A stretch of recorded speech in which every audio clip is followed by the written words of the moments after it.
Bapak Ibu calon guru penggerak. Video ini akan menampilkan 6 panduan yang dapat diterapkan dalam menyusun kesepakatan kelas. Mari kita simak bersama. Izinkan murid untuk menyampaikan masalah yang dihadapi saat ia berada di kelas dan harapan kelas yang membuatnya nyaman.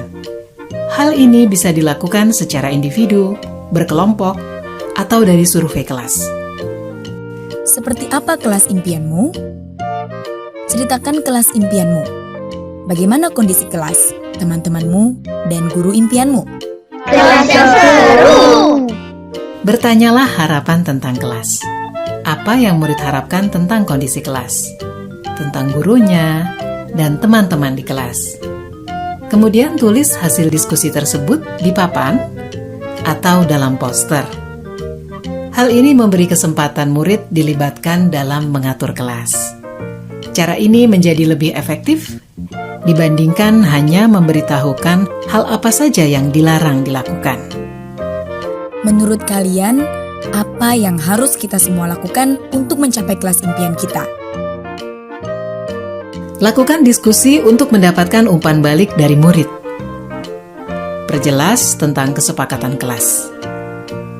Penting jika kesepakatan kelas berisi aturan yang murid percaya dan bisa dilakukan, baik sebagai individu maupun dalam kelompok. Pastikan bahwa semua daftar memang diperlukan dalam proses belajar mengajar. Jika ada yang terlewati, pandu murid untuk menambahkan tujuan lain yang terlupakan atau menghapus tujuan yang tidak utama. Buatlah poster atau tabel yang menampilkan kesepakatan kelas yang disetujui di akhir. Kesepakatan kelas dibuat dapat berupa panduan tingkah laku, berupa kata yang positif. Misalnya, jangan berlari, berubah menjadi berjalan dengan hati-hati. Hindari kata jangan dan dilarang. Pada poin pertama, murid sepakat saling mendengarkan antara guru dan murid.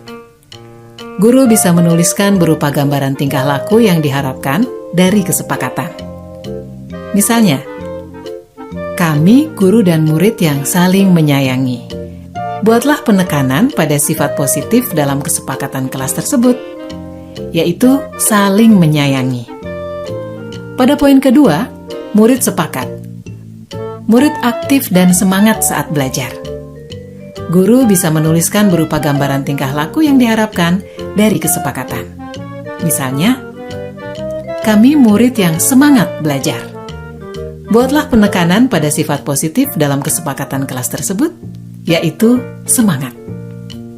Pada poin ketiga, murid sepakat saling membantu jika ada yang mengalami kesulitan. Guru bisa menuliskan berupa gambaran tingkah laku yang diharapkan dari kesepakatan. Misalnya, kami murid yang peduli dengan teman-teman. Buatlah penekanan pada sifat positif dalam kesepakatan kelas tersebut, yaitu peduli. Pastikan jumlah poin kesepakatan kelas tidak terlalu banyak, sehingga mudah dipahami dan dilakukan murid. Untuk menciptakan rasa memiliki, beri waktu bagi semua murid untuk menandatangani atau memberi nama ataupun tanda pada poster kontrak kesepakatan. Guru juga perlu memberikan tanda tangan. Letakkan poster kontrak kesepakatan di bagian kelas yang terlihat oleh semua murid dan guru. Perhatikan umur perkembangan murid. Untuk murid PAUD, bisa memberikan cap tangan untuk tanda menyepakati kesepakatan kelas. Lakukan refleksi secara rutin terkait kontrak kesepakatan kelas yang sudah disusun. Tanyakan siswa terkait perkembangan penerapan aturan dan tentukan apakah ada hal yang perlu diubah atau diperbaiki. Apakah kesepakatan kelas ini sudah bisa dilakukan?